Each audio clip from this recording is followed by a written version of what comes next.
cioè, quelli che erano, diciamo così, nel gruppo dei dirigenti, chiamiamolo così, parlavano lo spagnolo, ma tenga conto che per esempio, no, la popolazione ha sempre continuato a parlare in sardo. Tenga conto che poi addirittura gli spagnoli non sono neanche riusciti per un bel po' di secoli a cambiare la lingua amministrativa, perché hanno continuato a usare il catalano, cioè l'aragonese, che erano arrivati prima degli spagnoli, per cui lo spagnolo, insomma, nella popolazione non è arrivato, cioè è arrivato col contatto linguistico, con una enorme arrivo di parole che sono entrate nel sardo, così come era successo anche per il catalano. Però la popolazione ha sempre continuato a parlare in sardo, ma questo è avvenuto fino a, cioè, almeno all'interno, fino agli anni in cui io sono entrato a scuola. Cioè, i compagni di classe nel 1964, in prima elementare, parlavano tutti e solo in sardo.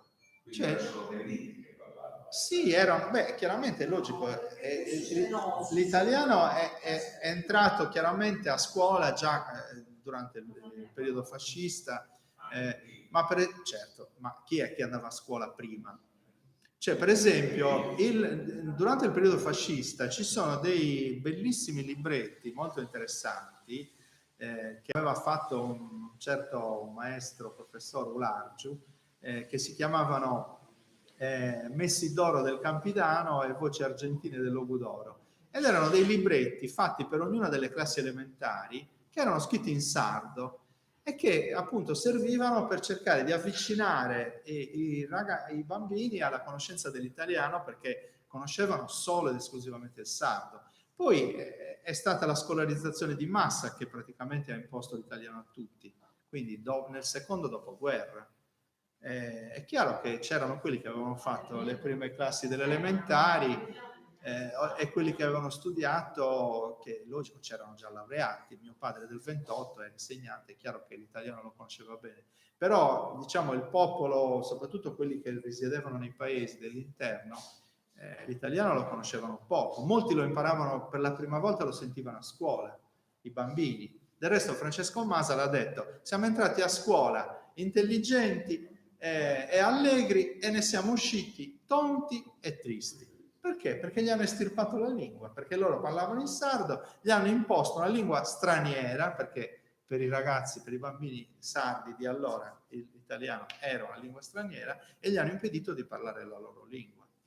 Però l'alfabetizzazione obbligatoria di massa, diciamo così, e anche i mezzi di comunicazione, non dimentichiamo, non ne abbiamo parlato per nulla di mezzi di comunicazione. Giusto. Ma ecco, quello che dicevo prima io, la percezione del sardo come lingua non di serie B nasce dalla sua presenza normale nella società, e la presenza normale della società non può fare a meno dei mezzi di comunicazione. Cioè, se io non sento mai, non vedo mai alla TV un programma, un telegiornale, una qualsiasi cosa in sardo, sono portato a pensare che il sardo non ha importanza.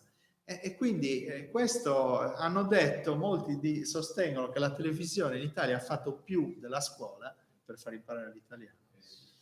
Io ricordo le lezioni del maestro Manzi, io ero bambino, non è mai troppo tardi, non so se qualcuno li aveva visto, che cercava di alfabetizzare gli anziani, che il sardo è una lingua unica, la sintassi è praticamente identica, la costruzione della frase è la stessa, ci sono delle grosse differenze soprattutto nella fonetica, cioè nei suoni.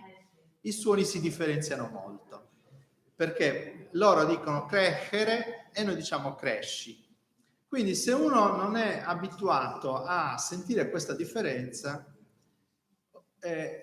può trovarsi in difficoltà. Però se uno conosce bene la sua variante ed è abituato a sentire le altre, alla fine ci si capisce, perché la lingua è la stessa. Ci vuole come dire, bisogna essere abituati a avere l'orecchio allenato a conoscere anche le altre varianti. Ma per esempio il fatto che noi insistiamo sulle due varianti serve anche a questo, perché oggi con il totale abbandono della lingua sarda non ci capiamo oggi più, perché non siamo abituati né a parlarlo né a sentirlo. Cioè oggi uno di Sant'Antioco che sente parlare uno di Orgosolo non lo capisce, non lo può capire, perché la fonetica è talmente lontana che non riesce a ricostruire le parole, anche se la struttura della frase è la stessa. Se invece io per esempio, che io studio la lingua da quando avevo 16 anni, quindi è tutta la vita che sto studiando il sardo, conosco tutte le varietà, le capisco tutte, perché le conosco, perché sono abituato a sentirle, per cui non ho nessuna difficoltà a capire lei che è di Ploaghe e che parla un logudorese nord-occidentale tutto pieno di assimilazioni strane, suoni strane, perché a me una mia infermiera che era originaria di un paese vicino a lei, di Nughedu, che poi era la patria di Francesco Masal, mi chiamava il Scevene Ghecchi. Allora, Stefano Cherchi, il logudorese della sua zona, si pronuncia il Scevene Ghecchi. Oh. Allora, è chiaro che se io non sono io nel mio paese invece direi Stefani Grecchi, quindi una pronuncia molto diversa. Sì, Stefani, diciamo, no, Stefani, insomma, ci sono varie varianti. Comunque, questo per dire che se io però sono abituato a sentire uno che parla in quella variante, piano piano mi abituo e poi lo capisco, perché comunque la struttura del sardo è la stessa. Posso avere delle difficoltà a capire le parole, perché c'è anche una differenza lessicale, non estesissima, ma abbastanza evidente, perché per esempio in logudorese si dice poddighe e invece in campidanese si dice didu, e quindi è chiaro che se io sento la prima volta poddighe potrei avere qualche difficoltà a capirlo, però a forza di... Certo, nel contesto della frase poi si ricostruisce sempre. Ora, poi nelle scuole è chiaro che non possiamo pretendere che l'insegnante debba essere per forza del paese dove si deve imparare, questo non si può pretendere, però credo che si possa pretendere che quantomeno conosca la variante del paese, perché poi può fare anche i confronti magari con la sua e può insegnare ai ragazzi quali sono le differenze. E noi addirittura come Accademia proponiamo che le principali università della Sardegna devono dotarsi di lauree, di corsi di laurea in sardistica. Sardistica è come uno che si laurea in italiano o in tedesco o in inglese, cioè il sardo deve essere studiato in tutti i suoi aspetti, quindi la conoscenza deve essere buona, anzi ottima direi. Secondo me, come pretende la legge o come propone la legge che i formatori devono avere una conoscenza almeno C1,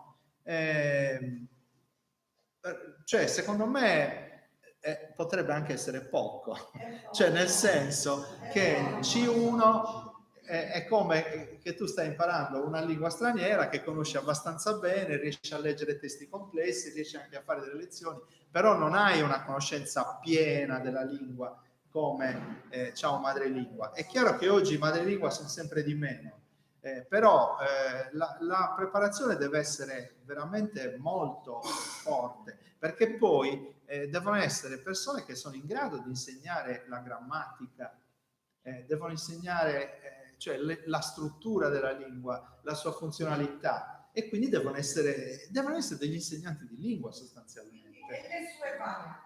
Sì, le varianti sono assolutamente necessarie, perché comunque uno che studia la lingua sarda non può studiare solo una variante, cioè studia la lingua nella sua globalità, quindi deve conoscere la letteratura che è stata prodotta in tutte le varianti anche. Certo, questo mi sembra abbastanza necessario.